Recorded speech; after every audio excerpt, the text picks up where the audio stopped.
teskari magnit odam deydi. Qarang. Assalomu alaykum. Biz deganda men nimaga kech qoldingiz? Deyishim kutuvdi-da.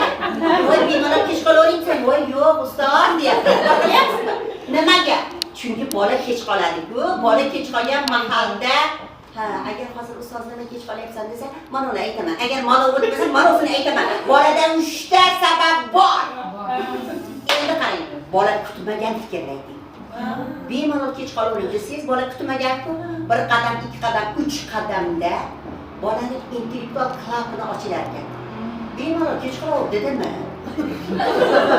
Men bemalol kech qolaveradigan bola emasman. E'tibor qiling. Agar mana qilib urishsak, qaslashadi. Agar biz uni yaxshilikcha o'tkazib qo'ysak, moslashadi. Va bu intellektual klapni orqali o'zini kech qolishi, kech qolmaslik kerakligi haqidagi mas'uliyatni his qila oladi. Shuning uchun bemalol kech qolavering.